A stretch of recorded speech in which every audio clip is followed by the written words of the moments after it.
What's up, my comic comrades? With Godzilla x Kong, the new empire about to hit theaters, we wanted to show some love to the king of all apes himself by giving King Kong his very own history of episode. It's a bit overdue considering we gave Godzilla his own history of episode many years ago. So today we're going to take a stroll down memory lane, so to speak, and look at Kong through the years to see how the world's most famous ape got his start and how he's evolved. King Kong was created by Marion C. Cooper, who co-directed King Kong's 1933 original film with Ernest C. Schutzack, if that is in fact how you pronounce his last name. The crazy thing about King Kong is that it was released right in the middle of the Great Depression, which started in 1929 and lasted until 1941. But here's the kicker, it performed extremely well in theaters despite being released during one of the worst economic times in American history. I'm sure the public's need for escapism from the crappy state of things in the country played a part in that, but the other big draw was that the visual effects and storytelling methods in King Kong were revolutionary in 1933. In fact, it's one of a handful of films that changed how movies were made and what you could do with them. At the time, giant monster movies weren't commonplace yet, and nothing had ever really been done like this. Hell, Godzilla wouldn't even be created until over 2 decades later in 1954. So the crown for the first king of monsters actually belongs to King Kong, and the success of this milestone movie kicked off a whole new genre. But going back to the visual effects, the stop motion used for King Kong was also revolutionary at the time. It was done by special effects great Willis H. O'Brien. He had previously worked on The Lost World in 1925, which is an iconic film in its own right, and it's where O'Brien's pioneering work in stop motion began. With King Kong, he just took it up to the next level. Remember, this was decades before computers, CGI, and other modern VFX techniques. So in the 30s, this stop motion King Kong and the incredible use of forced perspective was mind-blowing for audiences. Now let's talk about the story, more specifically King Kong's origin or backstory, which for the most part has stayed intact over the decades. Kong is the name given to a massive ape by the people who live on the mysterious Skull Island, located somewhere off the coast of Indonesia. Skull Island is unlike any other place on Earth where strange and mysterious creatures roam, including dinosaurs,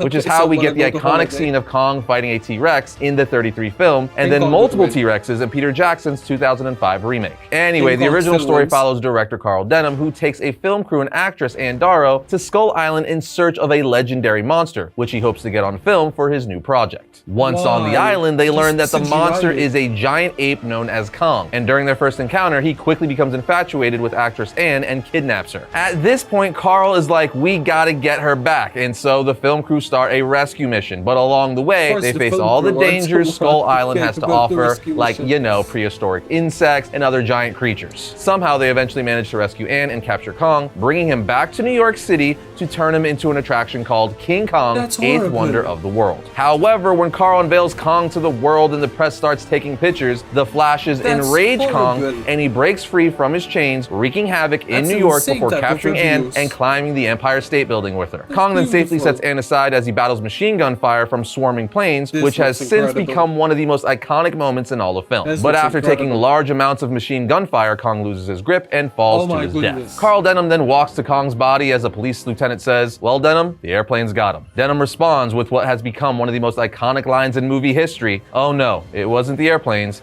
It was beauty killed the beast." But that sums up Kong's origin story that for the most part has stayed intact over the years. It also cemented Kong's love for blondes. You know, hit the player, hit the game. Anyway, since his theatrical debut, Kong has been featured in a total of 10 different films. 1933's King Kong, Son of Kong, King Kong vs. Godzilla, King Kong Escapes, 1976 King Kong Lives, the 2005 King Kong remake, Kong Skull Island, Godzilla vs. Kong, and now Godzilla x Kong, the New Empire. So let's break down some of the more significant ones, like the sequel to the 1933 King Kong, which released